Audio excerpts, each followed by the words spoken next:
Welcome to GPT academy. প্রিয় শিক্ষার্থীরা, আজকে আমি তোমাদের অষ্টম শ্রেণীর রাইমডেন প্রশ্নবিচিত্রার গণিতের যে তোমাদের দ্বিতীয় পর্যায়ের মূল্যায়নের মডেল স্কুলগুলো আমি সমাধান করছি। আজকে আমি তোমাদের 13 নম্বর মডেল স্কুলটা সম্পূর্ণ সমাধান করব। আর এই 13 নম্বর মডেল স্কুলের পূর্ববর্তী আমি অলরেডি 12টি মডেল স্কুল করে দিয়েছি। আর যেগুলো কমন আসছে যে প্রশ্নগুলো, সেগুলো আমি করছি না।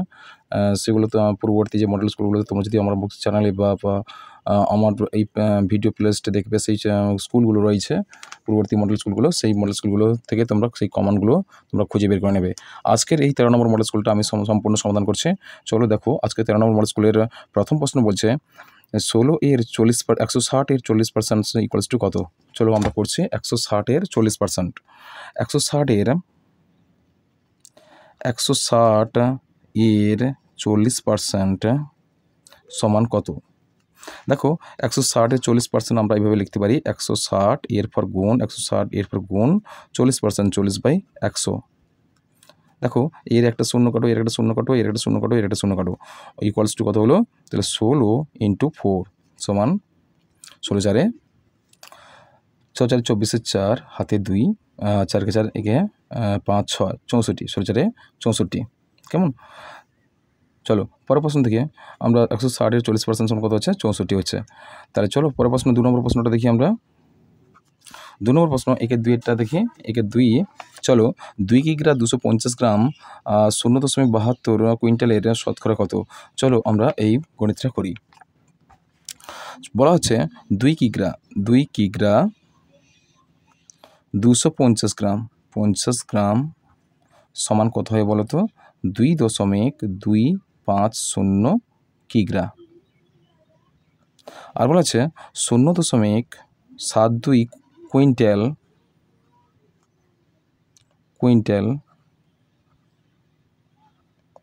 কুইন্টাল সমান কত হচ্ছে?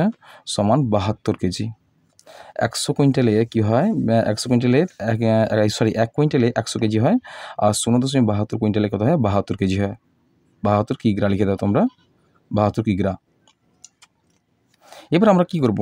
এবার আমরা এই কিগ্রা দিয়ে আমরা শতকরা মানটা বের করব। দেখো, 72 কিগ্রার মধ্যে কত বলা হচ্ছে? 72 কিগ্রায় হয়ে থাকে কত? 72 কিগ্রা হয়ে থাকে কত? 2.250 কিগ্রা। আর 1 কিগ্রার মধ্যে হয়ে থাকে দেখো 2.250 বাই কত হচ্ছে? 72। আর শতকরা বলা হচ্ছে কত? শতকরাতে বলা হচ্ছে 100 ভাগের মধ্যে বলা হচ্ছে 100 কিগ্রার মধ্যে কত হবে? 2.2 হবে এখানে, 2.250 বাই 72 গুণিত কত হচ্ছে? 100। তাহলে আমরা দশমিকটা তুলে দেবো। দেখো, তাহলে কত হচ্ছে? 2.250 বাই 1000 গুণিতক 72, আর উপরে তোমরা গুণিতক 100 করে দাও। তাহলে 100 দুটো শূন্য কাটো, আর 1000-এর দুটো শূন্য কাটো, 10 থাকছে। তাহলে 72, 9 দিয়ে কাটো, 9 4 36, 9 মধ্যে 9 6 56, 9 7 63, 9 8 72, 9 8 72, আর 9 2 18, 2 45, 9 5 45, আর 9 0 0। কেমন? বেশ। আর 8 আছে, উপরে 250 আছে, আর 10 আছে। 10-এর একটা শূন্য কাটো, এর একটা শূন্য কাটো, কত আছে? 25/8। কত আছে? 25/8। 25/8 25/8 হচ্ছে। তাহলে 25/8 মানে কত হবে? তাহলে আমরা 25কে আমরা 8 দিয়ে যদি ভাগ করি, তাহলে 8 3 24, কত হচ্ছে? 2 4 24, কত? 1 নামলো। তারপরে কত হবে? 1 নামলো, দশমিক দিয়ে তোমরা শূন্য নাও, কত হচ্ছে? 10। 8 একে 8 হচ্ছে, 2 নামলো, দশমিক হচ্ছে 0, 8 2 16, নামলো কত? 4। তার কথা হচ্ছে, তাহলে 4 দশমিক হচ্ছে 0 পাবো, তাহলে 8 5 40, 8 5 কত হচ্ছে? 40, কত হচ্ছে? 3.125, 3.125 শতকরা মানে পার্সেন্টেজ দিয়ে দেবে। কেমন? চলো পরের প্রশ্ন দেখি আমরা কি আছে।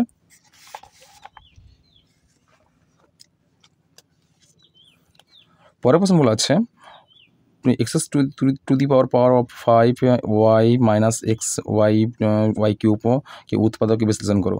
চলো আমরা এই গণিতটা করি। তাহলে চলো, কি বলা হচ্ছে প্রশ্নটা? এক্সেস কি বলা হচ্ছে? এক্সেস বলা হচ্ছে কত দাগের প্রশ্ন এটা ছিল? তোমাদের প্রশ্ন ছিল 2-এর দাগের প্রশ্ন, 2-এর একের 3।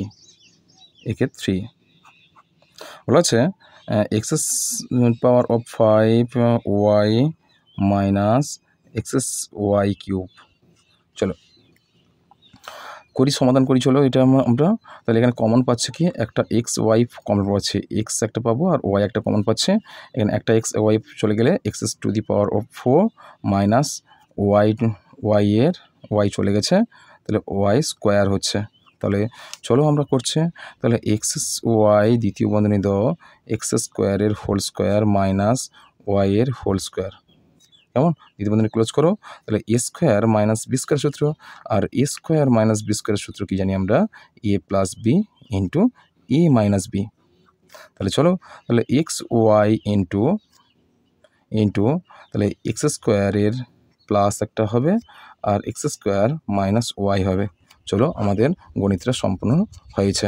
চলো পরের প্রশ্নটা আমরা দেখে নিই। পরের প্রশ্ন কী বলা হচ্ছে, দেখো পরের প্রশ্ন বলা হচ্ছে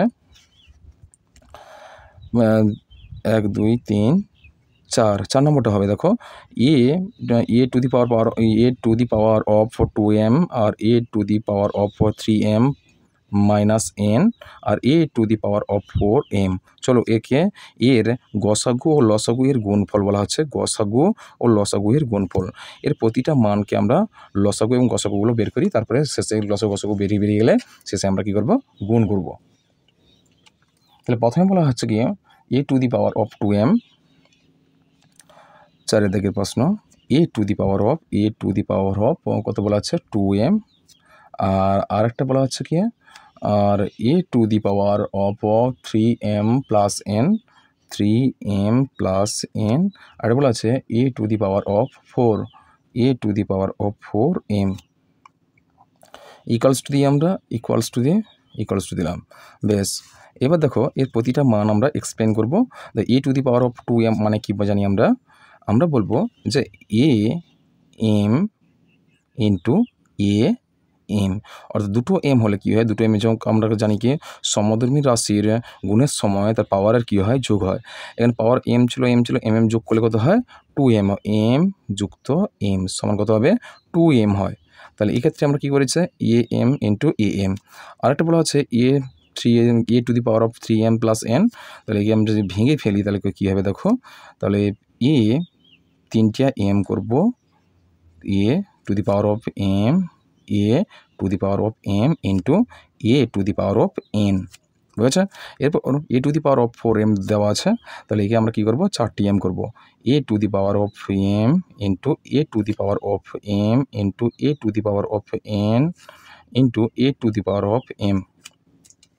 তাহলে আমরা প্রথমে লসাগুটা বের করি। অতএব লসাগু কত হবে, লসাগু সমান কত হবে লসাগু, আর একই সঙ্গে আমরা গসাগুটাও বের করব, গসাগু। দেখো এখানে দেখি লসাগু আর গসাগু, প্রথমে আমরা কমন মানগুলো দেখি, প্রতিটি সংখ্যার কমন মানগুলো দেখি। এর সঙ্গে এর একটা কমন আছে, সুতরাং সব ক্ষেত্রে লসাগুতে বসে দাও এম, আর এক্ষেত্রেও a to the power m, আচ্ছা ইন্টু দিয়ে দিলাম। আর একটা এর সঙ্গে এই a to the power of m, a to the power of m, এই তিনটি মানের মিল আছে, সুতরাং আমরা কী করবো a to the power of m, a to the power of m হয়ে গেছে। এবার যেগুলো মিলে গেছে সেগুলো হচ্ছে গসাগু, আর গসাগুর মানগুলো পাচ্ছে না, যেগুলো মিলছে না সেগুলো হচ্ছে লসাগু মান। তাহলে কি লসাগু মানগুলো কী পাচ্ছি আমরা, a to the power of m, a to the power m m একটা পাচ্ছে লসাগুর ক্ষেত্রে, সেটা আমরা বসিয়ে দেবো ইন্টু, আর এটা এ টু দি পাওয়ার এম পড়ে আছে, আমরা সুতরাং এ টু দি পাওয়ার এম করলাম, আর এটা মিলছে না এ টু দি পাওয়ার এন, অর্থাৎ a to the power of n হয়ে গেছে। আমরা লসাগুগুলো কী পেলাম দেখো, ইকুয়ালস টু লসাগু মান পেলাম আমরা এইভাবে। তাহলে a to the power of m কটা পেলাম, এম পেলাম 4টি এম পেলাম, অর্থাৎ a to the power of m অর্থাৎ 4m পাচ্ছে, আর হচ্ছে একটা into a to the power of n হয়েছে। আবার গসাগুতে মান পেলাম কি a to the power of 2m হয়েছে। এখানে 4m A to the power of 4m পেয়েছে into a to the power of n পেয়েছে, সুতরাং আমরা কী করব গুণ করব। লসাগু মানটা এটা পেলাম আর লসাগু মানটা আমরা এটাই পেলাম, যেমন a to the power of m দেখো a to the power of m পেয়েছি আমরা একটা, আর একটা পেয়েছে আর a to the into a to the power of n পেয়েছে, আর গসাগু পেলাম কি a to the power of 2n m পেয়েছে। অতএব সংখ্যা দুটি গসাগু মান, অতএব অ্যান্সার কত হবে, এর গসাগু আর লসাগুর গুণফল বের করতে বলছে। তাহলে a to the power of 4m into a to the power of n into আর a to the power of 2m। তাহলে আমরা কী করবো, এই দুটো চলরাশি সমান হলে পাওয়ারগুলো কী হচ্ছে, এটা n হচ্ছে, এটা n আর এই দুটো m, অর্থাৎ 6 হচ্ছে এ 6 এ to the power of 6m, আচ্ছা এ to the power of 6m আর একটা n আছে, অর্থাৎ into a to the power of n। সুতরাং আমরা কী করবো, a to the power 6m plus n হয়েছে। তাহলে a to the power of 6m plus n বুঝেছে। এবারে অ্যান্সারটা তোমাদের হয়ে গেছে, কী হলো যে a to the power of 6m plus n। কেমন, চলো পরের প্রশ্নটা আমরা দেখে নিই। তারপরে দেখো বলা হচ্ছে পাশের চিত্রে AC greater than A B হলে এর মধ্যে কোন শর্তটি সম্ভব। দেখো বলা হচ্ছে 5 থেকে প্রশ্ন, পাশের চিত্রে AC greater than A B হলে এর মধ্যে কোন শর্তটি সম্ভব। এই চিত্রে লক্ষ্য করো, আমরা বলেছে এসি বাহুটা এ বি বাহু থেকে বড়। লক্ষ্য করো আমরা জানি, দেখো আমরা এখানে বুঝতে পারছি না এখানে যে এসি বাহু, অর্থাৎ এসি বাহুটা দেখো এখানে আমি করে দিচ্ছি, এসি বাহুটা বৃহত্তম বাহু আর এর বিপরীত কোণ কী হবে, বড় হবে, আর আর এ বি বাহুটা ক্ষুদ্রতম, এ বাহুটা ক্ষুদ্র হবে, ছোট হবে। সুতরাং আমরা কি করব, সুতরাং এই বড় বাহুর বিপরীত কোণ কি সবথেকে বড় হবে, আর ক্ষুদ্রতম বাহুর বিপরীত কোণ সবথেকে ছোট হবে।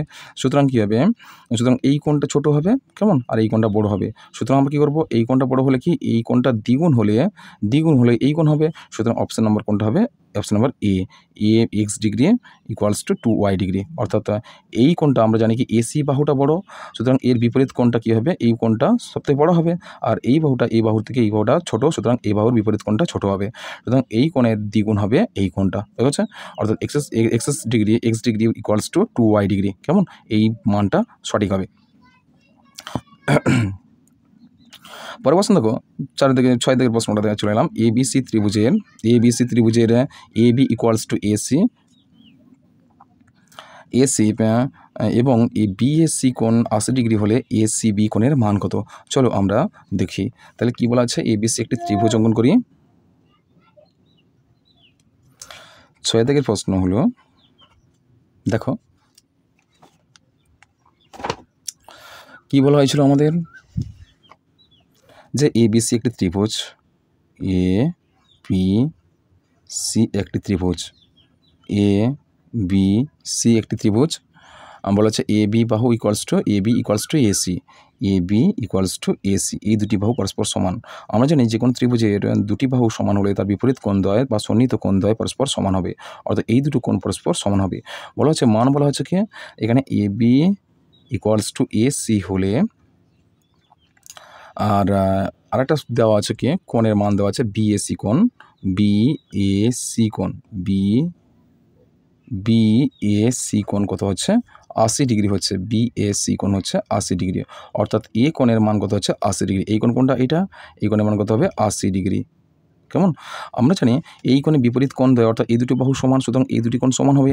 সুতরাং এই কোণদ্বয়ের যোগফল কিন্তু বাকি অবশিষ্ট 180 ডিগ্রি। আমরা জানি ত্রিভুজের এবিসি ত্রিভুজের তিনটি কোণের সমষ্টি কত হয় 180 ডিগ্রি। সুতরাং এই কোণ যদি আমরা 80 ডিগ্রি, এই কোণের মান যদি দেওয়া থাকে, এই দুটি কোণের কিন্তু এই যোগফল কিন্তু এর অবশিষ্ট কোণের মান হচ্ছে। আমরা জানি এবিসি ত্রিভুজের তিনটি কোণের সমষ্টি এবিসি ত্রিভুজ এবিসি এর তিনটি কোণের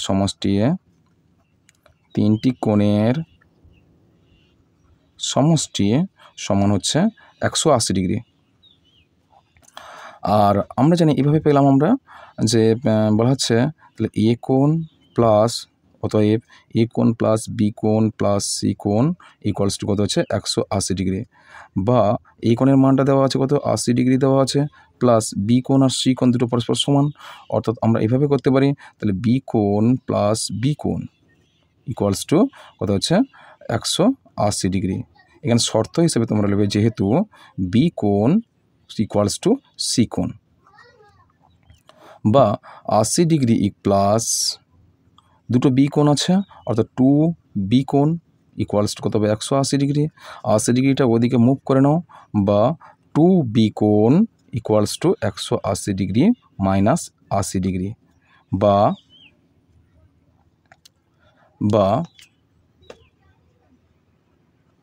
b কোণ ইকুয়ালস টু কত হচ্ছে 180 ডিগ্রি থেকে 80 ডিগ্রি বাদ দিলে কথা হচ্ছে 100 ডিগ্রি। 100 ডিগ্রি, তাহলে 180 ডিগ্রি থেকে 80 ডিগ্রি বাদ দিলে কত হচ্ছে 100 ডিগ্রি। তাহলে বি কোণের মান 180 ডিগ্রি হয়েছে। তাহলে বি কোণের মান 100 ডিগ্রি হলে আমরা জানি কি, তাহলে কি হচ্ছে তাহলে সরি এখানে বাই 2, 100 দুইটা গুণ ছিল এদিকে বাই 2 দাও, সম্ভবত হচ্ছে 50 ডিগ্রি, হচ্ছে 50 ডিগ্রি। তাহলে বি কোণের মান কত ডিগ্রি 50 ডিগ্রি। তাহলে বি কোণ অতএব বি কোণ ইকুয়ালস টু কত হচ্ছে 50 ডিগ্রি। তাহলে বি কোণ 50 ডিগ্রি হলে ইকুয়ালস টু এ কোণও সমান হবে। সুতরাং এ কোণের মান যা হবে বি কোণের মান তা হবে। সুতরাং বি কোণের মান হচ্ছে 50 ডিগ্রি হলে এ কোণের মানও 50 ডিগ্রি হবে। সুতরাং আমাদের কি প্রশ্ন বলা হয়েছিল, আমাদের বলা হয়েছিল এ সি বি কোণের মান কত হবে। অতএব এ সি বি কোণের মান কত হবে সমান সি কোণের মান কত হচ্ছে, সি কোণের মান হচ্ছে এ কোণ না, এটা সি কোণ হবে, সি কোণ। তাহলে সি কোণের মান কত হবে, সি কোণ সমান এই সি কোণ বলা হচ্ছে, সি কোণের মান হচ্ছে 50 ডিগ্রি। সি কোণের মান কত হচ্ছে 50 ডিগ্রি। তো চলো পরের প্রশ্নটা আমরা দেখে নিই। দেখো যে উৎপাদক বিশ্লেষণ করো যে কোনো একটি, দেখো x square plus 3x minus p plus 5 minus p plus 2, কেমন। তাহলে এই দুটো দেখো, এটা উৎপাদক বিশ্লেষণ করতে হলে এই মধ্যপদের শকটা নির্ণয় করতে হবে। মধ্যপদের শক কত হচ্ছে 3, অর্থাৎ পূর্বপদ এবং অন্তিম পদের শককে আমরা যদি গুণ করে লসাগু করি, সেক্ষেত্রে তার মান হবে, লসাগুর মান দুটো পদে যোগ বা বিয়োগ করলে তার মধ্যপদের শকের মানটা বেরোবে। তো চলো আমরা এই গণিতটা করি। দেখো বলা হয়েছে প্রশ্ন যে x square plus 3x minus p plus 5 into p plus 2। দেখো এই দুটো পদের যোগফল কিন্তু কী হবে, যোগ বা বিয়োগ হলে এই মধ্যপদের শকটা নির্ণয় হবে। কীভাবে হচ্ছে দেখো, তো এই দুটো পদের মধ্যে যদি আমি যোগ বা বিয়োগ করি তাহলে 3 হয় বেরোবে কিনা দেখি আমরা। তাহলে আমরা যদি P plus 5 minus p plus 2 যদি করি আমরা, কী হবে দেখো, তাহলে এক্ষেত্রে হবে গিয়ে ব্র্যাকেট তুললে P plus 5 minus P minus 2 equals two P, দেখো প্লাস 5 থেকে পি কেটে যাবে, দেখো প্লাস পি মাইনাস পি কেটে গেল, আর প্লাস 5 মাইনাস 2 কত হচ্ছে 3 হচ্ছে। সুতরাং হয়ে গেছে। এই দুটো পদের মধ্যে যদি অন্তর বা বিয়োগ করি তাহলে কী হবে, বিয়োগফল কিন্তু এই মধ্যপদের শকটা প্রমাণ হবে। আমরা এইভাবে করতে পারি, equals to x square plus কত হচ্ছে 5, আচ্ছা পি পি প্লাস 5 বিযুক্ত, আচ্ছা কত হচ্ছে পি প্লাস 2 যদি করি আমরা দ্বিতীয় বন্ধনীর মধ্যে দাও, into x minus p plus 5 into আবার p plus 2 equals to x square plus, তাহলে এই পদের সঙ্গে এটা গুণ করব, p plus 5 into x minus p plus 2 into x minus p plus 5 into p plus 2। তাহলে হয়ে গেছে। দেখো এবার আমরা দুটো করে পদের নিচে আমরা দাগ দেবো, দাগ দিলে দেখি আমরা কি করতে পারি, যে কমন মান কি আছে। দেখো এখানে কমন মান কি আছে, এক্সের কমন মান একটা পাচ্ছে, তাহলে এক্স কমন নিলে দ্বিতীয় বন্ধনী দাও, তাহলে এক্স পরে থাকলো প্লাস পি প্লাস 5 থাকলো। আবার দেখো এখানে কি আছে, এখানে হচ্ছে পি প্লাস 5 থাকছে, এখানে দ্বিতীয় বন্ধনীটা এটা হবে, দ্বিতীয় বন্ধনী ক্লোজ করো। তারপর হচ্ছে মাইনাস, তাহলে এই দুটো পদের মধ্যে কমন কি আছে, পি প্লাস 2 কমন আছে, পি প্লাস 2টা নিয়ে নাও, পি প্লাস 2টা কমন নিয়ে নাও, দ্বিতীয় বন্ধনী স্টার্ট করো। তাহলে এক্স মাইনাস, তাহলে পি প্লাস 5 থাকছে, পি প্লাস 5। দেখো এটা মাইনাস আছে, মাইনাসে মাইনাস তো মাইনাস হয় না, মাইনাস প্লাস হবে কি, মাইনাস প্লাস মাইনাস, এভাবে তোমরা প্র্যাকটিসটা করবে। চলো মধ্যপদের শক। দেখো এখানে আমরা কি করব, যে কমন দুটো মান ছিল সেই কমন দুটো মানের একটা নাও, এক্স প্লাস 5 পি প্লাস 5-এর দ্বিতীয় বন্ধনী দিয়ে ক্লোজ করো একটা, আর একটা এই দুটো উঠে গেলে কী পড়ে থাকছে, এক্স মাইনাস পি প্লাস 2 পড়ে থাকছে, পি প্লাস 2 পড়ে থাকছে। তাহলে এক্স মাইনাস পি প্লাস 2 দ্বিতীয় বন্ধনী দিয়ে ক্লোজ করো। তাহলে কত হচ্ছে, ইকুয়ালস টু দাও, তাহলে কী হচ্ছে ব্র্যাকেট খোলো, তাহলে কী হচ্ছে, তাহলে এক্স প্লাস পি প্লাস 5 একটা পাচ্ছে, একটা পাচ্ছে কি, তাহলে আরেকটা হচ্ছে এক্স মাইনাস ব্র্যাকেট তুললে পি আর মাইনাস প্লাসে মাইনাস 2, কেমন, এই দুটো পদ আমরা পেলাম। চলো পরের প্রশ্নটা আমরা দেখে নিই। দেখো পরের প্রশ্ন বলা হচ্ছে যে 2 দিকে প্রশ্নটা এটা হয়ে গেছে। এটা দেখো x+1 into x+2 into x 3x-1 into 3x-4 + 12। চলো এই সমীকরণটা আমরা করি। চলো প্রশ্নটা আমরা তুলে ফেলেছি। দেখো এই ধরনের গণিত করবে তোমরা। এখানে 4টি সংখ্যামালার সমষ্টি গুণফল আকারে প্রকাশ করা হয়েছে। তোমরা কি করবে, এই 4টি সংখ্যামালাকে দেখো প্রতিটি 2টি করে সংখ্যামালার গুণফল যদি প্রথম পদ এবং মধ্যপদ যদি সমান হয়, সেক্ষেত্রে সেই দুটি পদের গুণফল হবে। দেখো আমরা বেছে নিই সমান কোন দুটো পদের মধ্যে প্রথম পদ এবং মধ্যপদের গুণফল যদি সমান হয়, দেখো কোনটা। দেখো কীভাবে করবে তোমরা দেখবে প্রথম পদ যে কোনো দুটো পদের সঙ্গে কী করবে, তোমরা যদি গুণ করে দেখবে প্রথম পদ আর মধ্যপদ সমান হয় কিনা। দেখো এক্ষেত্রে নিয়ম কি না, তোমরা লক্ষ্য করবে এই সংখ্যামালার প্রথম পদের সঙ্গে এই সংখ্যামালার অন্তিম পদের গুণ করবে, গুণফল কী হবে, যা হবে বসাবে।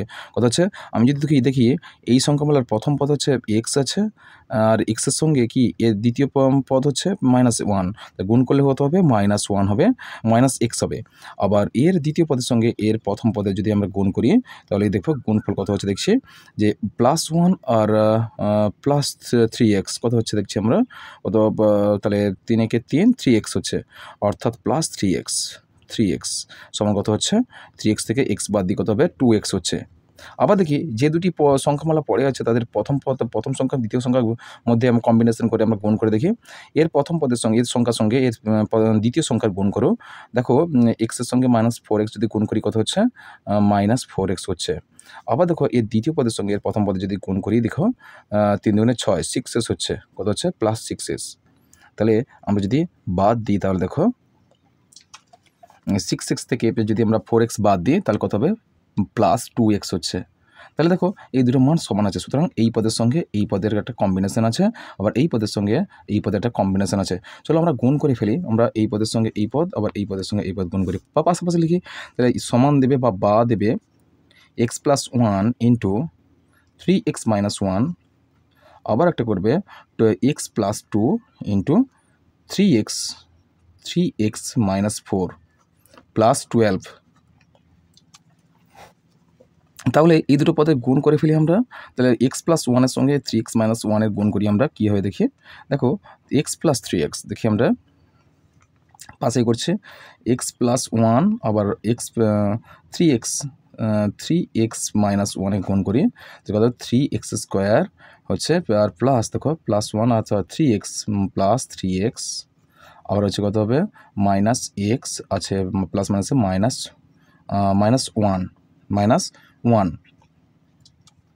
আবার দেখো কী মান পেলাম আমরা, তাহলে কত হচ্ছে, 3x² কী পেলাম, 3x² + 2x -1 পেলাম। কেমন, আবার একটা পড়ে আছে, দেখো এই দুটো পদ আবার গুণ করব। দেখি x+2 ইন্টু 3x-4 গুণ করি, তাহলে কত, এখানে 3x এর সঙ্গে x গুণ করলে 3x² হবে, প্লাসে প্লাসে প্লাস, আর 3 দুগুণে 6 6x হবে। আবার এর সঙ্গে এটা গুণ করো, -4 আর +x কত হচ্ছে, 4x হচ্ছে, -4x আচ্ছা, প্লাস মাইনাসে মাইনাস, 4 দুগুণে 8 ইকুয়ালস টু দাও 3x² + 2x + 6x থেকে -4x যদি বাদ দিই, +2x হচ্ছে, আর -8 হচ্ছে। কেমন, তাহলে আমরা এই দুটো মান পেলাম।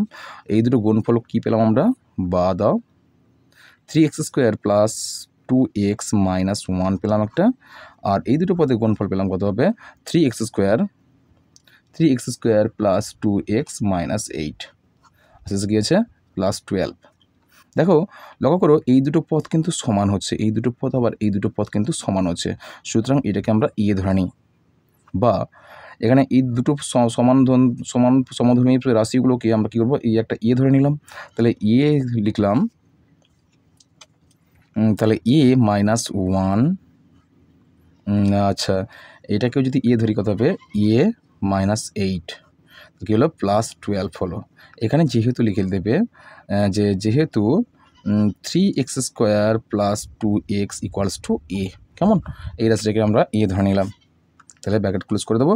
দেখো বা এই দুটোকে আবার গুণ করি, তাহলে কী হবে, a -1 এর সঙ্গে a -8 যদি গুণ করি, a² - a আবার -8a আর +8 কত হচ্ছে এ স্কোয়ার মাইনাস মাইনাস এ আর মাইনাস 8a, অর্থাৎ এই দুটোকে যোগ করো, মাইনাস মাইনাস প্লাস হয়, সংখ্যাতে যোগফল 8 সঙ্গে এ যোগ করলে কত হবে 9a হবে, মাইনাস 9a আর প্লাস 8। তাহলে এই দুটো গুণফল কত পেলাম আমরা, এ স্কোয়ার মাইনাস 9a প্লাস 8 পেলাম, আর পাশে আছে 12 প্লাস 12।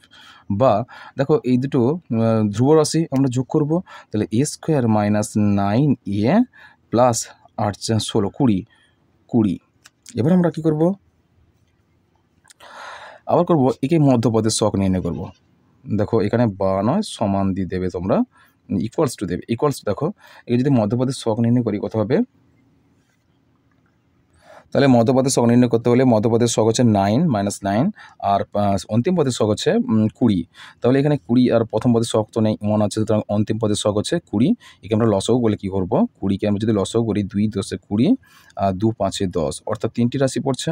তবে এই 3টি রাশির মধ্যে কী করলে মধ্যপদের শখ 9 পূরণ হবে, 2 দুগুণে 4 হচ্ছে আর 5 4 5 কত 9, তাহলে 5 প্লাস কত হচ্ছে 4 হলো ইকুয়ালস টু কত হচ্ছে 9 হচ্ছে 9। তাহলে দুটি সংখ্যার যোগফল হচ্ছে মধ্যপদের শখের মান। তাহলে আমরা এ স্কোয়ার মাইনাস 5 প্লাস 4 করবো ইন্টু এ মাইনাস 20 সমান a square minus 5a minus minus প্লাসে মাইনাস 4a মাইনাস 20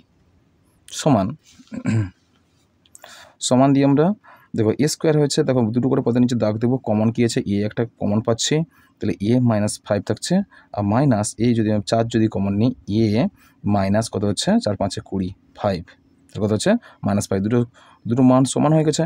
তো দুটো পদের মান দেখো এই কমন মানটা আমরা তুলে ফেলি, এ মাইনাস 5, এই দুটো যদি উঠে যায় কী পড়ে থাকছে এ মাইনাস 4 পড়ে থাকছে। তাহলে এবার আমরা কী করব, এবার যে মানটা আমরা ধরেছিলাম এর পরিবর্তে এই মানটা আমরা বসাবো। তো কী করবো আমরা, এর জায়গা কি 3x স্কোয়ার প্লাস 2x বসাবো, 3x square plus 2x minus 5 দ্বিতীয় বন্ধনী দিয়ে ঘিরে দাও। আর এটা হচ্ছে গিয়ে এর জায়গা 3x square plus 2x minus 4।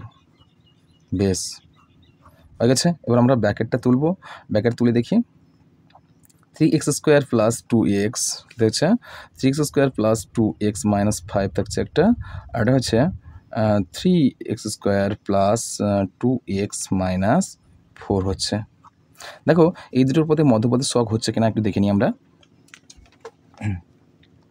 5 3 15, দেখো 5 3 15 প্রথম পদের শখ আর অন্তিম পদের শখ গুণ করছি, 5 3 15, 15কে লসাগু করলে দেখো 15কে যদি লসাগু করি আমরা 5 3 15, 5 আর 3 এই দুটোর মধ্যে কী করলে মধ্যপদের শখ 2 প্রমাণ হবে। যদি 5 আর 3-এর মধ্যে যদি বিয়োগ করি আমরা কি মধ্যপদের শখ হচ্ছে প্রমাণ হচ্ছে। তাহলে ইকুয়ালস টু কী করবো আমরা, তাহলে 3x স্কোয়ার মাই প্লাস কত হচ্ছে 5 মাইনাস 3 ইন্টু এক্স মাইনাস 5 দ্বিতীয় বন্ধনী দিয়ে দাও। আবার এটাও যদি মধ্যপদের সবাই কেন দেখো 4 3 12, 12কে যদি আমরা লসাগু করি 2 6 12, 2 3 6 আর হবে না 2 4 4 3 12 হচ্ছে। দেখো মধ্যপদের শখ হচ্ছে কেন, দেখো 3 3 6, 6 থেকে 2 বদলে 4 হচ্ছে, কিন্তু 2 4 4 থেকে যদি আমরা 3 বাদ দিই কত হচ্ছে 4 থেকে 3 বদলে 1 হচ্ছে, তাহলে মধ্যপদের শখ এখানে কত হচ্ছে 2 আছে। এটা কিন্তু মধ্যপদের শখ হবে না। শুধু এটা হবে না, শুধুমাত্র এই রাশিটা সংখ্যামালাটার সঙ্গে মধ্যপদের শখ হবে।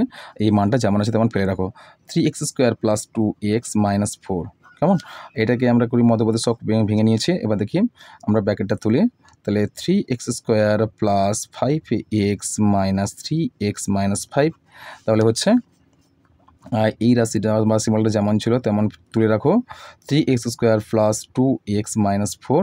আবার দেখো আমরা মধ্যপদের শখের কমন নিয়ে কী আছে, তাহলে কমন কী আছে 5x-এর একটা কমন আছে, এক্স কমন নিয়ে নিই আমরা। তাহলে এক্স যদি কমন নিই কী হচ্ছে এক্স কমন নিলাম, এক্স কমন নিলে দ্বিতীয় বন্ধনী দাও কত থাকছে। এবার দেখি আমরা যে এখানে মানটা থাকছে গিয়ে দেখো 3x প্লাস 5, এবার 5 থাকছে আর মাইনাস এখানে কি কমন আছে, কিছু কমন নাই, 3x প্লাস 5 হচ্ছে, কেননা ব্র্যাকেট দিলে 3x দাও, 3x প্লাস 5 আর মাইনাসে প্লাসে মাইনাস হচ্ছে, সুতরাং আমরা দ্বিতীয় বন্ধনী দিয়ে এটাকে ঘিরে দেবো। আর এটা তুলে দাও 3x square plus 2x minus 4। এবার দেখো কমন পত্র আমরা তুলে নিলাম, প্রথম 3x + 5টা তুলে ফেলাম, 3x + 5, আর যেটা পরে থাকছে x মাইনাস, এখানে কত হচ্ছে, এখানে ব্র্যাকেটটা দিয়ে দাও, 1 কমন ছিল, 1 কমন নিয়ে এটা 1 আছে এখানে 1, তাহলে কত হচ্ছে x - 1 নিলাম। এবার 3x² + 2x - 4, ঠিক আছে। এবার আমরা যদি সাজিয়ে ফেলি দেখে x - 1 × 3x + 5 আর 3x² + 2x - 4। চলো এটাই তোমাদের সঠিক উত্তর। চলো পরের প্রশ্নটা কী আছে আমরা দেখে নিই। তাহলে পরের প্রশ্ন বলা আছে দেখো যে এখানে দেওয়া আছে দেখো 7x² - 30x + 8। চলো এটাকে আমরা নির্ণয় করি। তাহলে 3 থেকে প্রশ্নটা কী ছিল, 7x² - 30x + 8। দেখো এর মধ্যপদের শক নির্ণয় করতে হলে প্রথম পদের শক আর অন্তিম পদের শককে আমরা গুণ করবো, 8 × 7 = 56, 56কে আমরা লসাগু করবো। কেমন, কেননা কমন মান প্রথমে লক্ষ্য করবে, 3টি পদের মধ্যে কমন কী আছে লক্ষ্য করবে। এখানে দেখতে পাচ্ছি 3টি রাশির মধ্যে বা পদের মধ্যে কোনো কমন দেখতে পাচ্ছি না, সুতরাং কমন আগে প্রথমে নিয়ম কী আছে, কমন নিয়ে নেওয়া। এখানে কমন কিছু পাচ্ছি না, সাথে নাম তো কিছু নাই, আমরা প্রথম পদের শক আর অন্তিম পদের শক আমরা গুণ করেছি, গুণ করে লসাগু করছে, 8 × 7 = 56। এবার কত হবে, 2 দ্বারা বিভাজ্য হবে, 2 × 4 = 16, 2 × 8 = 16, 2 × 1 = 4, 14 × 2 = 28, 2 × 7 = 7 × 14। এবার এই যে লসাগু মানগুলো বেরিয়ে পেয়েছি আমরা, 2 × 2 × 2 × 7, এই সংখ্যাগুলোর মধ্যে এমন দুটো জোড় রাশি করবো, তাদের মধ্যে বিয়োগ বা যোগ করলে এই মধ্যপদের শক 30টা প্রমাণ হবে। দেখো 2 × 4, 4 × 12, 12 সঙ্গে 7-এর কোনো কিছু করলে কি সম্ভব হবে, দেখো 30 হবে না। 7 × 14, 14 × 28, 28-এর সঙ্গে যদি 2 যোগ করি কত হবে, 30 প্রমাণ হচ্ছে। তো এইভাবে করবো আমরা 7x² - 28 + 2 আর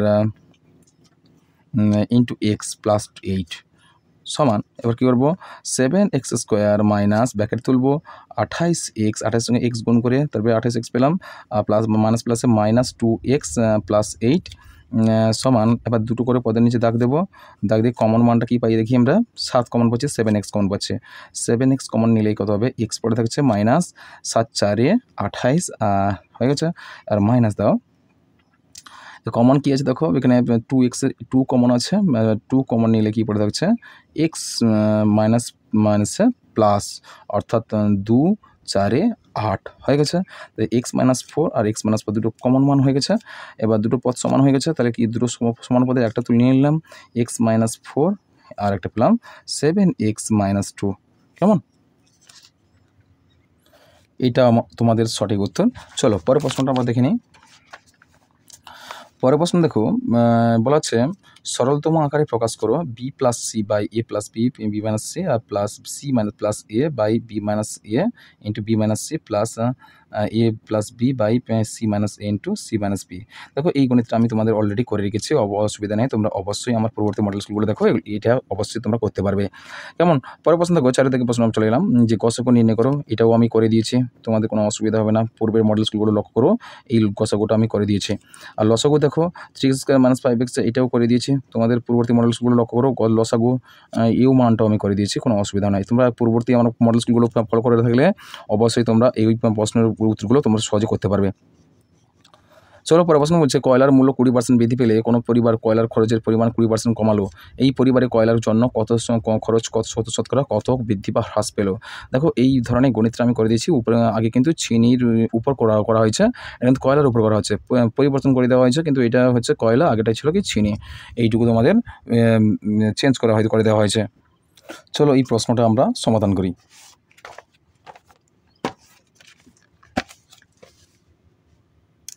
দেখো প্রথমে তোমরা করবে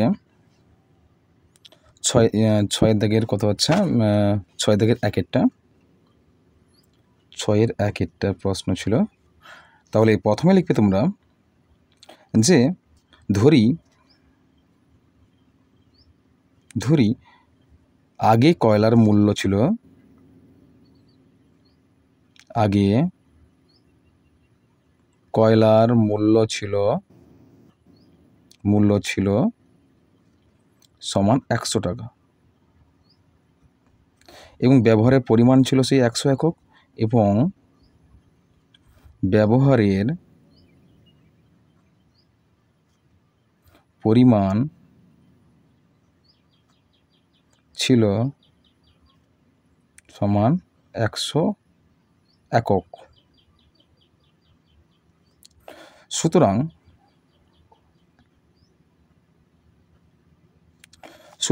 আগে খরচ হতো তাহলে কত? সুতরাং আগে খরচ হতো সমান, তাহলে 100 গুণিতক 100, মান কি লিখবে? টাকা পার একক সমান 10,000 টাকা। টাকা পার একক, কেমন? 10,000 টাকা পার একক। এবার কি করবে? যেহেতু 20% বৃদ্ধি পাওয়ার, কয়লার মূল্য 20% বৃদ্ধি পাওয়ায় মূল্য হয়েছে কত? দেখো কয়লার মূল্যকে এখন লেখো, এখন কয়লার মূল্য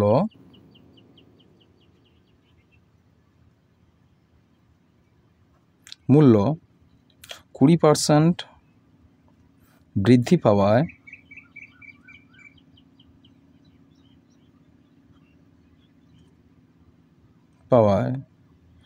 মূল্য হয়েছে বৃদ্ধি পাওয়ায় মূল্য হয়েছে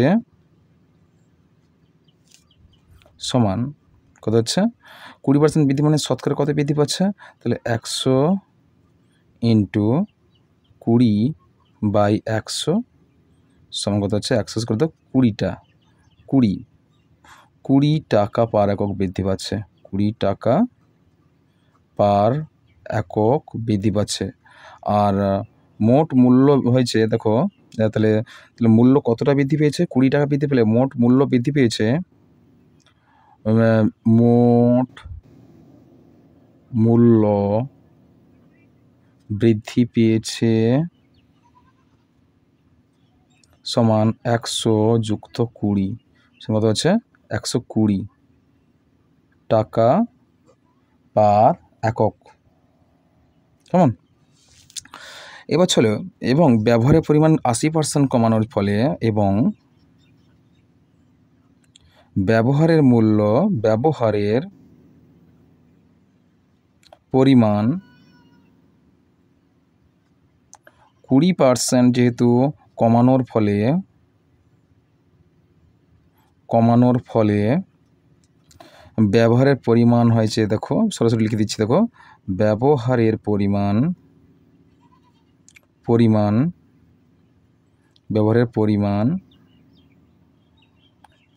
কমেছে।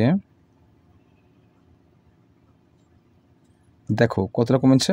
তাহলে 100 বিযুক্ত 100 গুণিতক সে একই মান, এর মতোই হচ্ছে 100 গুণিতক তাহলে কত? 20% হ্রাস পেয়েছে। সুতরাং হচ্ছে 20% কমানো হয়েছে, সুতরাং বিয়োগ করতে হবে। তাহলে এখানে একক কি দেবে? এখানে একক কিন্তু কি হচ্ছে? দেখো সমান দিয়েছি আমরা, তাহলে এখানে 100 বিযুক্ত 100 কেটে দাও 20 সমান হচ্ছে 80 একক। 80 একক ও কমেছে। তাহলে এবার লেখো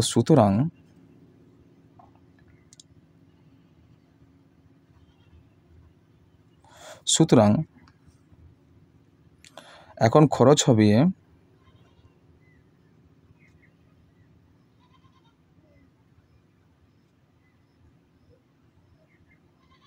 হবে 120 গুণিতক কত হচ্ছে? 120 গুণিতক এখানে কিন্তু 80 একক হয়েছে, সুতরাং এখন খরচ হবে কত? 120 গুণিতক 80, 120 গুণিতক 80 টাকা পার একক সমান কত হবে? 1296, 96 দুটো শূন্য বসে দাও, 9,600 টাকা, 9,600 টাকা পার একক, কেমন? 9,600 টাকা পার একক। তাহলে খরচের পরিমাণ হ্রাস পেয়েছে। দেখো না, আগে ছিল কত 10,000 টাকা খরচ হতো, যেখানে 10,000 টাকা খরচ হতো, এখানে কত খরচ হচ্ছে 9,600 টাকা খরচ হচ্ছে। দেখো এদিকে এই ক্ষেত্রে কিন্তু খরচের পরিমাণ কমছে, সুতরাং কী হবে অতএব খরচের পরিমাণ কমেছে, অতএব খরচের পরিমাণ কমেছে। কতটা কমেছে? 10,000 থেকে তোমরা 9,600 টাকা বাদ দিয়ে দাও। কত হচ্ছে একক টাকা দাও, কত হচ্ছে তোমাদের বাদ দিলে 0,000,046, অর্থাৎ কত হচ্ছে 400 টাকা। কত টাকা? 400 টাকা কিন্তু হ্রাস পাচ্ছে, আগের তুলনায় 400 টাকা হ্রাস পাচ্ছে। তাহলে পরিবর্তন কতটা হয়েছে? অতএব শতকরা পরিবর্তন হচ্ছে, অতএব শতকরা হ্রাস পাচ্ছে, অতএব শতকরা হ্রাস পাচ্ছে। কতটা হ্রাস পাচ্ছে? হ্রাস পাচ্ছে কত? তাহলে কত ভাগের মধ্যে? 10,000 ভাগের মধ্যে কত ভাগ কমছে? 400 টাকা কমছে। সুতরাং 10,000 তোমরা নিচে লিখে দিবে, উপরে 400 লিখলে, শতকরা মানে গুণিতক 100 করলে, এর দুটো শূন্য কাটো, এর দুটো শূন্য কাটো, এর 4টে শূন্য কেটে দাও, কত হচ্ছে সমান 4 × 4 4%। কত পার্সেন্ট? 4% হ্রাস পাচ্ছে। শতকরা কত পার্সেন্ট হ্রাস পাচ্ছে? শতকরা 4% হ্রাস পাচ্ছে। চলো পরের প্রশ্ন দেখি আমরা। তারপর প্রশ্ন বলছে যে কোনো দুর্গে 500 জন সৈন্যের জন্য 50 দিনে খাদ্য মজুদ ছিল। 30 দিন পর কতজন সৈন্য দুর্গ ছেড়ে চলে যায় গেলে কতজন সৈন্য দুর্গ ছেড়ে চলে গেলে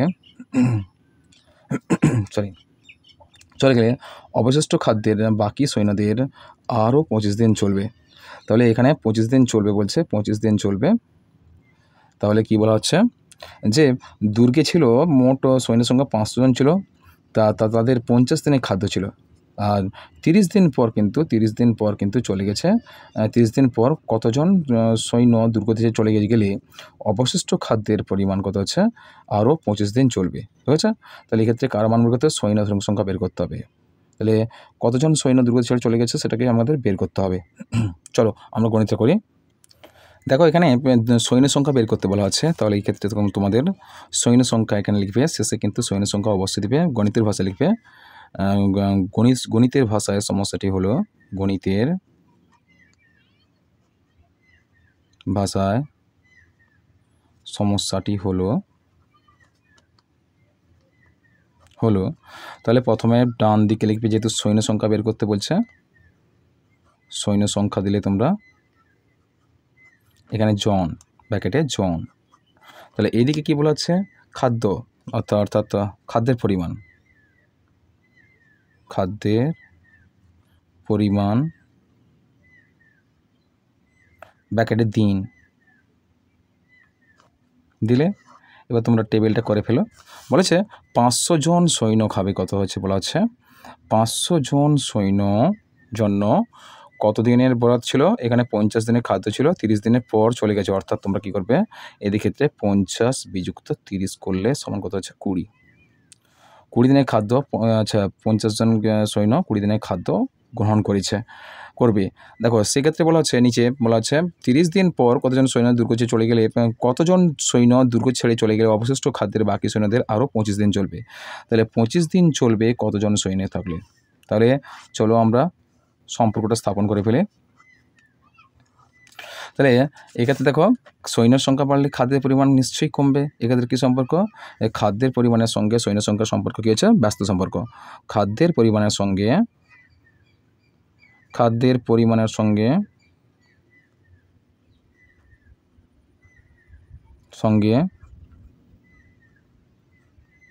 সৈন্য সংখ্যার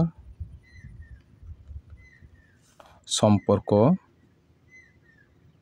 ব্যস্ত হয়েছে, ব্যস্ত। তাহলে এবার লক্ষ্য করো, তাহলে ব্যস্ত সম্পর্ক হলে তাহলে ব্যস্ত সমানুপাতিটা কী হবে? দেখো, অতএব ব্যস্ত সমানুপাতিটি হলো তাহলে কী হবে? তাহলে এই ক্ষেত্রে দেখো, তাহলে 20:25 ডবল ইস্টু জিজ্ঞাসা চিহ্ন দাও ইস্টু 500। তাহলে অতএব কি করবে, অতএব সৈন্য সংখ্যা সমান বা নির্ণেয় সৈন্য সংখ্যা, অতএব নির্ণেয় সৈন্য সংখ্যা সঙ্গত হচ্ছে, তাহলে এর সঙ্গে এটা গুণ করে এটা ভাগ করে দেবে। কেমন? তাহলে কি হচ্ছে, প্রথম পদ গুণিত চতুর্থ পদ ইকুয়ালস টু দ্বিতীয় পদ গুণিত তৃতীয় পদ। তাহলে কি হচ্ছে, 50টা নিচে আসবে নিশ্চয়ই অবভিয়াসলি, তাহলে 20 গুণিত 500/20। কেমন? সরি 20 না, এখানে কত হচ্ছে 25। আচ্ছা 25 নিচে হবে 25। তাহলে কত হচ্ছে 25 দুগুণে 50, 25 শূন্য 0 কত হচ্ছে সমান 20 গুণিত 20 সমান 400 জন। কতজন? 400 জন। তাহলে 25 জনের 25 দিনের খাদ্য কতজন সৈন্য খাবে? 400 জন খাবে। কতজন? 400 জন খাবে। তাহলে 400 জন খেলে বলছে কতজন চলে গেলে, এখানে তো অতএব কতজন চলে গেলে কথা বলা হচ্ছে। অতএব 500 বিযুক্ত 400 সমান 100। 100 জন সৈন্য চলে গেলে, 100 জন সৈন্য দুর্গ ছেড়ে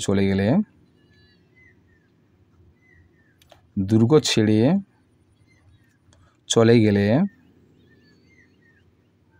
গেলে, বাকি খাবার বা অবশিষ্ট খাবার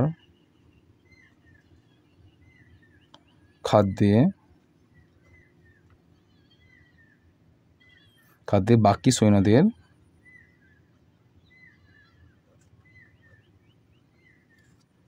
আরও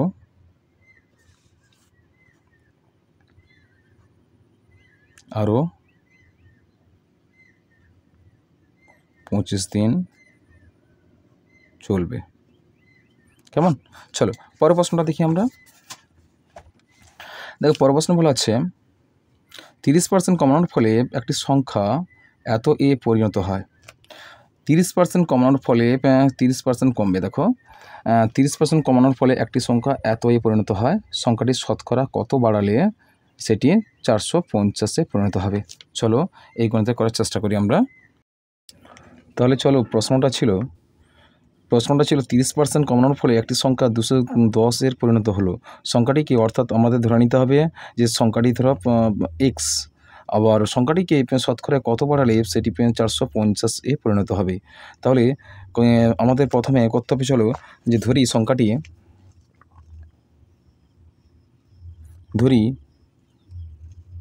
সংখ্যাটি এক্স। অতএব বলা হয়েছে কি না 30% কমানোর ফলে একটি সংখ্যা 210-এ পরিণত হবে। তাহলে সংখ্যাটিকে শতকরায় কত বাড়ালে সেটি 450-এ পরিণত হবে। তাহলে 30% কমানোর ফলে একটি সংখ্যা, অর্থাৎ সংখ্যাটি হলো এক্স। অতএব শর্তানুসারে বা প্রশ্নানুসারে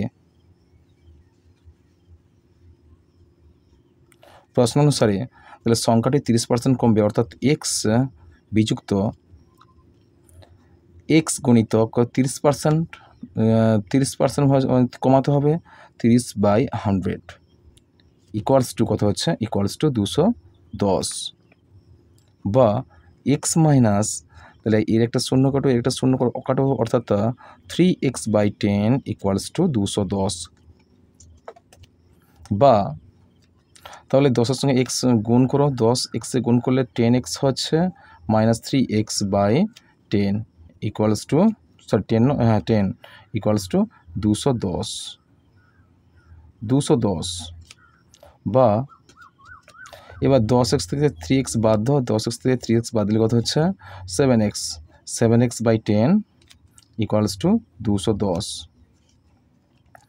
বা 7x ইকুয়ালস টু 210 গুণিতক 10, বা x ইকুয়ালস টু 210 গুণিতক 10/7, 7 3 21 0। কেমন?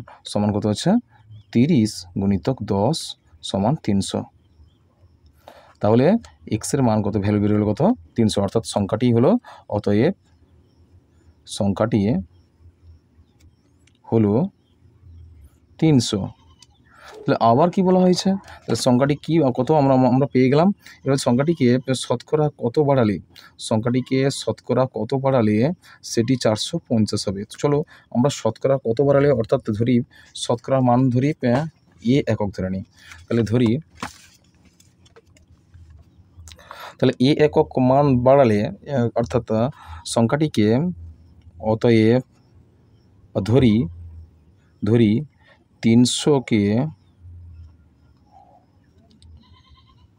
%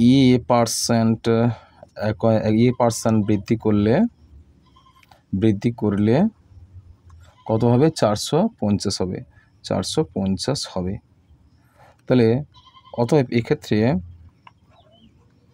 এক্ষেত্রে কি বলা হচ্ছে যে 300 গুণিতক বৃদ্ধি পাচ্ছে, যুক্ত 300 গুণিতক x% মানে কি এ পার্সেন্ট কত অর্থ হচ্ছে a/100 ইকুয়ালস টু 450, বা তাহলে 300 প্লাস, তাহলে এর দুটো শূন্য কাটো কত হচ্ছে, টোটাল 3a থাকছে, তাহলে 3a ইকুয়ালস টু 450, বা কত হচ্ছে 3a আছে 300 এদিকে নিয়ে চলে আসো, 3a ইকুয়ালস টু 450 বিযুক্ত 300, বা এ ইকুয়ালস টু কত হচ্ছে 450 থেকে 300 বাদ দিলে 150, 150 বাই 3 এদিকে এলে 3, কত 3 5 15 আর 0 সমান কত হচ্ছে, বা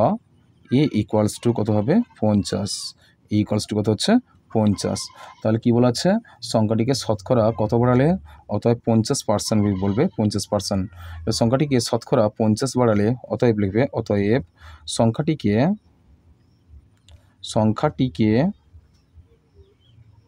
শতকরা 50 বাড়ালে সেটি 450 হবে, 450 এ পরিণত হবে। চলো পরের প্রশ্ন দেখি কি আছে। পরের প্রশ্ন বলা আছে যে কোনো পরীক্ষায় পরীক্ষার্থীদের 52% কি বলা আছে, কোনো পরীক্ষায় পরীক্ষার্থীদের 52% ইংরেজিতে, 42% অঙ্কে এবং 17% উভয় বিষয়ে ফেল করেছে। তাহলে ফেল করেছে কোন কোন বিষয়ে, শুধুমাত্র ইংরেজিতে 52%, শুধুমাত্র অঙ্কে 42% এবং উভয় বিষয়ে ফেল করেছে 17%। যদি 115 জন পরীক্ষার্থী উভয় বিষয়ে পাস করে তবে মোট পরীক্ষার্থী কত। চলো আমাদের প্রথমে বের করে নিতে হবে প্রতিটি তাহলে চলো গণিতটা করে ধরি মোট শিক্ষার্থীর সংখ্যা হচ্ছে সমান 100%। শুধুমাত্র ইংরেজিতে ফেল করেছে এর মান সংখ্যা যদি বের করেছে, সংখ্যা যদি বার করি, দেখো অতএব শুধুমাত্র ইংরেজিতে, প্রথমে ইংরেজি আছে,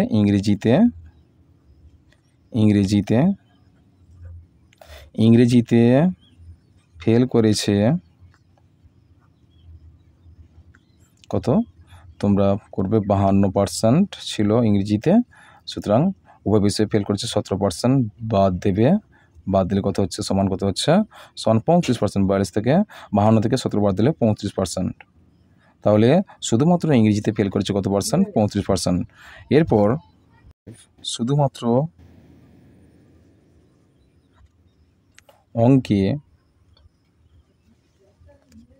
অঙ্কে ফেল করেছে সমান কত ছিল, অঙ্কে 42% ছিল, তাহলে 42% বিযুক্ত 17%। এক্ষেত্রে বাদ দিলে কত হচ্ছে, 42% থেকে 17% বাদ দিলে কত হচ্ছে 25%। তাহলে শুধুমাত্র অঙ্কে ফেল করেছে কত পার্সেন্ট, 25%, কেমন, আর শুধুমাত্র ইংরেজিতে ফেল করেছে 35%। অতএব আবার লেখো, এবং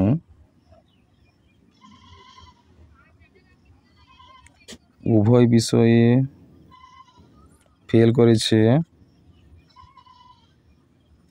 সমান 17%। তাহলে মোট ফেল করেছে, অতএব মোট ফেল করেছে কত, মোট ফেল করেছে সমান 35% যুক্ত 25% যুক্ত 17%। তাহলে মোট কত ফেল করেছে? তাহলে 5 5 10 17, 17 7 হাতে 1 3 2 5 6 1 7, 77%। কত পার্সেন্ট? 77%। মোট ফেল করেছে কত পার্সেন্ট? 77%। এবং উভয় বিষয়ে পাস করেছে কত? অতএব 100% যদি মোট শিক্ষার্থী হয় উভয় বিষয়ে পাস করেছে, উভয় বিষয়ে, তাহলে উভয় বিষয়ে পাস করেছে সমান টোটাল 100% হলে ফেল করেছে, আচ্ছা টোটাল মোট ফেল করেছে 77%। তাহলে মোট কত হচ্ছে? মোট 23% কি পাস করেছে। 100%-এর মধ্যে 23% পাস করেছে। তাহলে সুতরাং আমরা লিখতে পারি, সুতরাং 23% শিক্ষার্থীর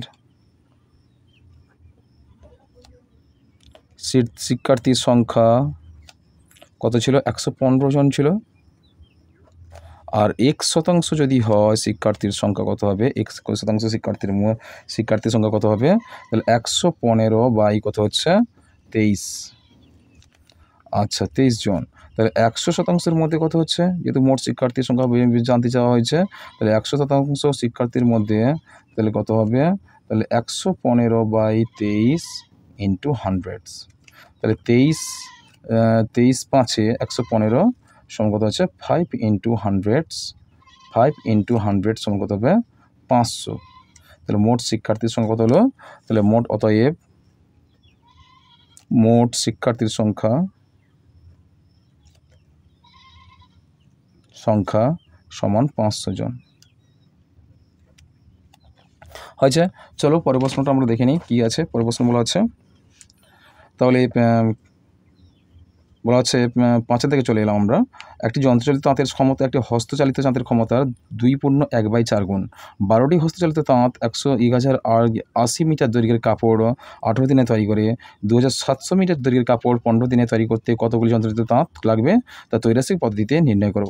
চলো এটা আমি পূর্বের গণিতে পূর্বের মডেল কোর্সগুলো অনেকবার করে দিয়েছে, আর এটা আমি করছি না। পর প্রশ্ন দেখো 6 থেকে প্রশ্ন, উমাদেবী তার জমিতে অধিক ফলনশীল বীজ ধান ব্যবহার করেছেন।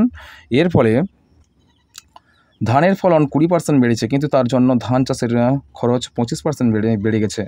আগে তিনি 600 টাকা খরচ করে 1560 টাকার ফলন পেতেন। বর্তমানে অধিক ফলনশীল ধান বীজ ব্যবহার করার পরে তার আগের তুলনায় কত বেশি আয় করবেন নির্ণয় করো। তাহলে এই ক্ষেত্রে আমরা গণিতটা করব কি? তাহলে আমাদের বলা হয়নি যে আগে কত পরিমাণ ফলন ফলতো বা কত টাকা খরচ হতো। এখানে 20% বেড়েছে, ধানের ফলন কিন্তু 20% বৃদ্ধি পেলে এক্ষেত্রে বলা আছে। তাহলে আগে ফলন কত হতো? তাহলে অর্থাৎ আগে 100 টাকার ফলন হলে এখন ফলন কিন্তু 120 টাকা হচ্ছে, যেহেতু আমাদের বলা হয়েছে 20% বৃদ্ধি পাচ্ছে। তো সুতরাং আগে যদি 100 টাকা হতো এখন কত হবে? এখন 120 টাকা। ওই 120 টাকা বেড়েছে। চলো তাহলে গণিতটা শুরু করি এইভাবে। যে বলা হয়েছিল যে তোমরা লিখবে প্রথমে অধিক ফলনশীল ধান বীজ ব্যবহার করার ফলে 20% বেড়েছে। তাহলে আয় কত বেড়েছে? 20% বেড়েছে। তাহলে প্রথমে তোমরা লিখবে যে 6, আচ্ছা 5 6 6 6/5 6। তাহলে তোমরা লিখবে প্রথমে, তাহলে অধিক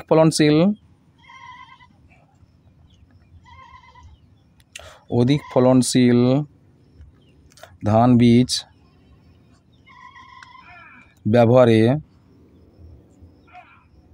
ব্যবহারে ফলন যেহেতু 20% বৃদ্ধি বেড়েছে, 20% বেড়েছে, অর্থাৎ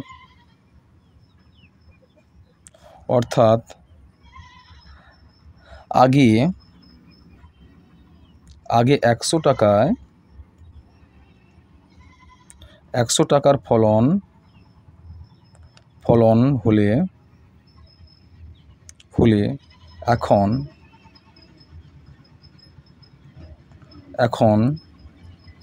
ফলন হয় কত? ফলন হয় সমান 100 + 20। এখন 20% বৃদ্ধি পেয়েছে মানে কি 100 + 20 হচ্ছে 20 টাকা সমান 120 টাকা। অতএব আগে আগে 100 টাকায় আমরা পেতাম কি, আগে 100 টাকার ফলন, 100 টাকার ফলন পেলে এখন ফলন পান কত, 120 টাকা, তাই না, 120 টাকা। তাহলে আগে 1 টাকার ফলন পেলে এখন ফলন পান কত হবে, তাহলে 120 বাই কত হচ্ছে 100 টাকা। তাহলে কত টাকা বলা হয়েছিল, 1500 বলা হচ্ছে। যে এখানে দেখো যে আগে তিনি 600 টাকা খরচ করে যেখানে 1560 টাকার ফলন পেতেন, বর্তমানে অধিক ফলনশীল ধান বীজ ব্যবহার করে আগের তুলনায় কত বেশি আয় করবেন। তাহলে চলো, তাহলে 100 টাকা ফলনে পেলে এখন ফলন পান, আগে যদি 100 টাকা ফলন পেত এখন ফলন পেয়েছে 120 টাকা। তাহলে 1 টাকা ফলন যদি পেলে তাহলে এখন ফলন পান কত হবে, 120 বাই 100। তাহলে আবার বলা হয়েছে যে 1560, তাহলে 1500 আগে 1560 টাকা, 1560 টাকার ফলন পেলে এখন ফলন পান কত হবে, 120 বাই 100 গুণিত কত হচ্ছে 1560। তাহলে 0 0 কাটো, আর এর একটা 0 এর একটা 0, কত থাকলো, সমান 12 গুণিতক 156 সমান কত, 156 সঙ্গে তোমরা কী করবে, 12 গুণ করো। 156 সঙ্গে 12 গুণ করলে তাহলে হচ্ছে কত, যে 1872 টাকা। কেমন, 1872 টাকা, 1872 টাকা। একইভাবে দেখানো যায়, দেখো ধান চাষের খরচ যেহেতু 25% বেড়ে হয় কত, 750 টাকা। তাহলে যেহেতু আবার ধান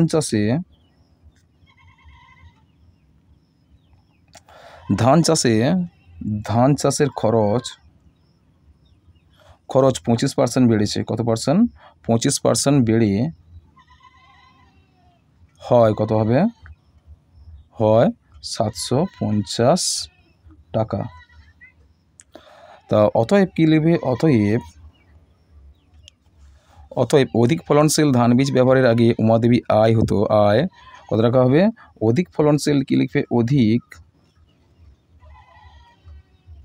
ফলনশীল ধান বীজ ব্যবহারের আগে উমাদেবীর আয় কত হবে, কত ছিল আমাদের আগে ছিল 560 টাকা, যেখানে 600 টাকা ব্যবহার করে 560 টাকা পেতেন। তাহলে এখন কত হচ্ছে, তাহলে এখন হবে গিয়ে আয়টা কত হবে, তাহলে 1560 থেকে আমরা 600 বাদ দেবো, কত, 600 টাকা বাদ দেবো। 600 টাকা বাদ দিলে কত হবে, 1560 থেকে 600 টাকা বাদ দিলে কত হচ্ছে, 60 হচ্ছে, এখানে 660, এখানে 15 থেকে 6 বাদ দিলে কত হচ্ছে, 960 টাকা। কত টাকা হচ্ছে, 960 টাকা। তাহলে এখন আয় কত হবে, তাহলে আমাদের তারপরে করতে হবে যে এখন আয়, অতএব এখন আয় সমান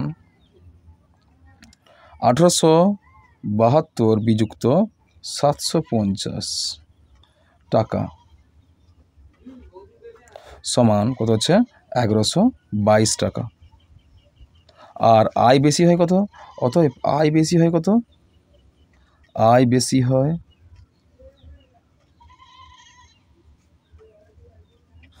1122 টাকা বিযুক্ত 960 টাকা।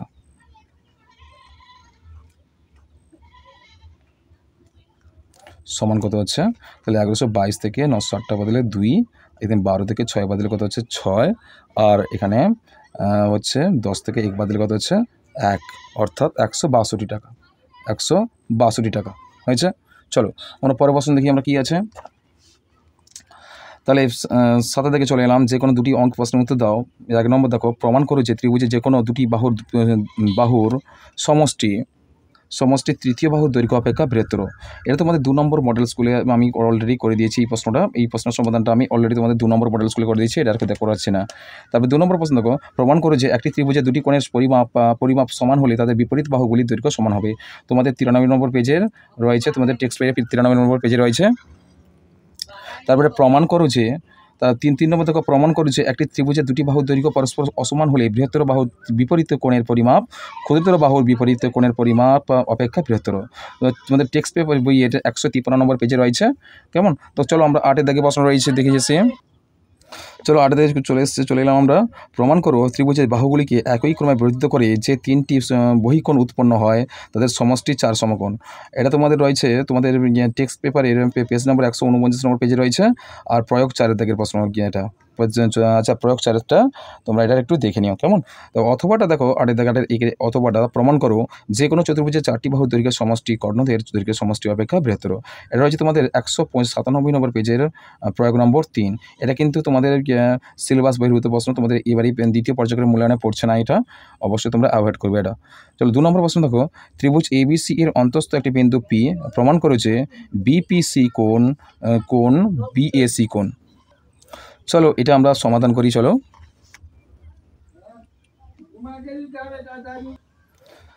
দেখো এখানে অ্যান্সারটা বলেছে সমাধান প্রদত্ত ত্রিভুজ ABC এর অন্তস্থ একটি বিন্দু P, এটা P তোমরা করে দেবে P, আর BP ও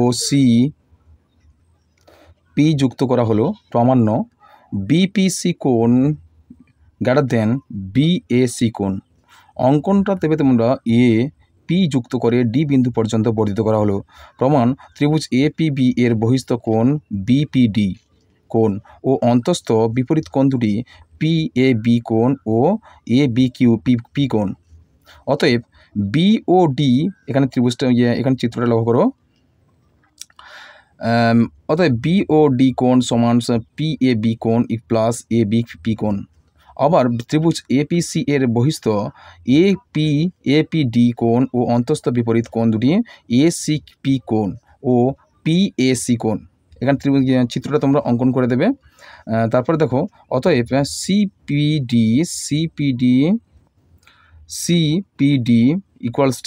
কোণ ইকুয়ালস টু ACP কোণ প্লাস PAC কোণের যোগ সমষ্টি কত হচ্ছে CPD কোণ। 1 নম্বর ও 2 নম্বর যোগ করে পাই। দেখো 1 নম্বর ছিল কি না BOD কোণ ইকুয়ালস টু PAB কোণ প্লাস ABP কোণ এটা 1 নম্বর ছিল। আর 2 নম্বর ছিল কি CPD কোণ ইকুয়ালস টু ACP কোণ প্লাস PAC কোণ, আর 2 নম্বর ছিল। তাহলে এখানে কি হচ্ছে 1 নম্বর ও 2 নম্বর সমীকরণ কী করলাম আমরা যোগ করে ফেললাম। BPD কোণ প্লাস CPD কোণ ইকুয়ালস টু PAB কোণ প্লাস ABP কোণ প্লাস ACP কোণ প্লাস PAC কোণ, বা BPC কোণ ইকুয়ালস টু PAB কোণ প্লাস PAC কোণ প্লাস ABP কোণ প্লাস ACQ কোণ, বা BOC কোণ ইকুয়ালস টু BAC কোণ প্লাস ABO কোণ ও ACP কোণ। তাহলে এই 3টি কোণের সমষ্টি কত হচ্ছে BOC কোণ। কোন কোণ? A কোণ, B কোণ ও C কোণের সমষ্টি হচ্ছে O কোণ। তারপর হচ্ছে বা BPC কোণ minus BAC equals to ABP কোণ প্লাস ACP কোণ। কেমন? যেহেতু ABP কোণ প্লাস ACP কোণ ইকুয়ালস টু 0 ডিগ্রি, অতএব BPC কোণ গ্রেটার দেন BAC কোণ। কেমন? প্রমাণিত। চলো এবার আমরা পরের প্রশ্নটা দেখি। পরের প্রশ্নগুলো হচ্ছে যে প্রমাণ করো একটি সমাধিবাহু ত্রিভুজের শীর্ষবিন্দু দিয়ে ভূমির সমান্তরাল সরলরেখা শীর্ষকোণের বহিস্থ সমাধিখণ্ডক। আর এটা হচ্ছে প্রমাণ করতে বলা হচ্ছে যে এর পেজ নাম্বার তোমাদের টেক্সট পেজ নাম্বার 96 নম্বর পেজে রয়েছে, প্রয়োগ নম্বর 6। চলো পেজ নম্বর 96 প্রয়োগ নম্বর 6 অধ্যায়ে এই প্রশ্নটা রয়েছে, অথবা তোমাদের রয়েছে শেষ প্রশ্নটা। আর আজকের আমি তোমাদের এই 13 নম্বর মডেল স্কুলে সম্পূর্ণ সমাধান করলাম। যদি কোনো সমস্যা থেকে থাকে তোমরা অবশ্যই সেই দাগ নাম্বার দিয়ে অবশ্যই উল্লেখ করো যে এই প্রশ্ন কোনো সমস্যা থেকে গেছে। অবশ্যই আমি তোমাদের সেই প্রশ্নের সমাধানটা আমি করার চেষ্টা করব। আর আজকের এই পর্যন্ত, তোমাদের দেখা হবে তোমাদের সঙ্গে পরের ভিডিওতে।